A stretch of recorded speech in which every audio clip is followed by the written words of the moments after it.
Hey guys, it's Rochelle. Welcome back to my channel. So I am back with another video for you guys. So in today's video, I'm going to take this wig from this to this. Now it's not a big transformation, but I'm just going to show you guys how I melt down this 613 wig. So if you guys want to see how I achieve it, then please continue to watch. I'm going to start off by toning this wig. I'm using the Fanola No Yellow. Hopefully I pronounced that properly. Fanola, not sure. But I'm just going to add this to the water. So I'm just using a bucket of water. It doesn't matter if it's hot or cold. Doesn't matter. So now I'm going to put my hair into the water, the purple shampoo water. And I'm just going to pull out some of that yellow. Now the longer you keep the hair into that bucket, then the hair is going to get lighter and you might get that silvery white look.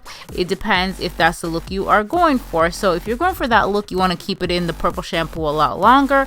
I do not want it to be white and silver. That is not what I'm going for today. Now this next step is completely optional. I'm going to go in with this light golden brown. And can you guys see my knots? They are white. Can you see the knots on the wig? Zoom in for y'all. This is how it's looking. So I'm going to go in with this dye just to darken the knots up because it just doesn't look natural on my skin tone. Why would I have white knots on my skin tone? That doesn't look natural on me. So I'm going to go ahead and I'm going to dye the knots, and this is just going to darken it up a bit, and I'm going to have it look more like skin. So as you can see, the visible white knots are gone. They are not as visible anymore when it's up against my skin. So that's how it's going to look when I have my wig on. The reason I do this is just so my wig looks more flawless. Again, this is optional. You don't have to do this step, but I just think it looks a lot better, especially with 613 wigs. Now with a black wig, I would never do this because with black, I would just bleach the knots. Now we're moving on to tweezing. Yay, my favorite thing to do. No, I'm just kidding. It's not my favorite thing to do, but if you want your wig to look good, honey, you gotta tweeze it. You gotta go in with that tweezer. Now this wig did not require a lot of tweezing. I can't even talk. So like I was saying, this wig did not require a lot of tweezing, but that's all the hair that I got from the hairline. Now I do have very detailed videos on tweezing, so I will put that in the description bar down below just in case if you are new to wigs. So we're just going to move on, and I'm going to go in with my blow dryer and just blow her out. Now I did straighten this hair off camera. I figured you guys all know how to straighten hair, so I just straightened it off camera, and that's how she is looking right now. You can see my wig cap. I know, don't worry. By the time I install her, you won't be able to see it. So I'm just gonna go in with my comb just to comb out the hair a bit, and I already did my wig cap. I did the ball cap method. I also have very detailed videos on that. So we're gonna apply the wig. I'm gonna go in with some Bold Hold Skin Protect. You always want to use skin protector on your skin before you apply the glue because you know the glue can be harsh on the skin. So going with that skin protector. So I'm using the Bold Hold glue as well. So I'm going to go ahead and apply that glue onto my forehead area. I go in with one of those little rat tail combs and go in with a blow dryer on the cool setting. Make sure it's always on the cool setting, honey. Now, if you want to add another layer of glue, you can do so. I'm going to add 2 layers. Some people do 2 layers. Some people do several layers. It's up to you and how long you plan on wearing this wig. I knew I was just going to be wearing it for maybe a day or 2, so I only did 2 layers of glue. So once the glue is clear, make sure you wait until it's clear. Then you go ahead and apply the lace down. Use that rat tail comb. Press that glue in and go in with the blow dryer again on a cool setting.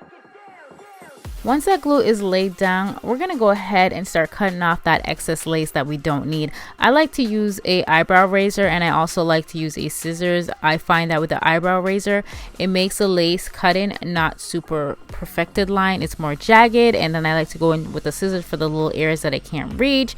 Now, as you can see, I just went in with my Got2b freeze spray, and this is just going to melt down that lace some more. And I'm still using my blow dryer on a cool setting.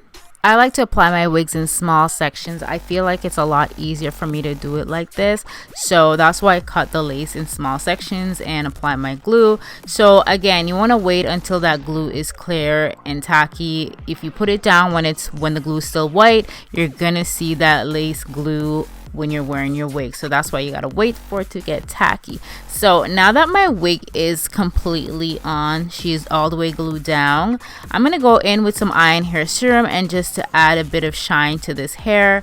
And then I'm gonna go in with my hot comb. So the hot comb is just going to get her nice and flat. As you can see, I have makeup on my face now, you guys. I feel like this hair color is just one of those hair colors on me that I cannot pull her off without a full face beat.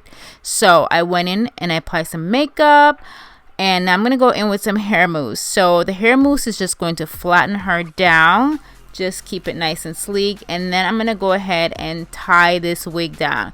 This is how you get your wigs to look melted down to perfection.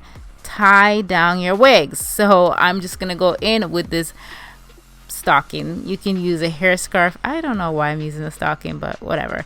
I'm using a stocking, and I'm gonna tie the wig down, and I'm gonna leave this on for probably 15 minutes. So I left it on for about 15 minutes. I'm gonna go on my phone, do what I do, and then come back and then take this stocking thingy off. I feel like this is a must-have, a hair stick for your wigs, okay? So this one I got in a package. I can't remember what wig, but you can get these on Amazon. And you guys, I freaking love these because they get rid of all the little flyaways on your wig. It keeps your wig looking nice, sleek, and flat. And guys, this is how my wig is looking right now. Remember the before? This is her after. She looks cute. I'm feeling the hairline. So yeah, if you guys enjoyed this video and you learned some tips and trick, comment down below, let me know. Please let me know what you guys want to see next. But yeah, this is the end results, and thank you guys so much for watching. I love you guys. Bye.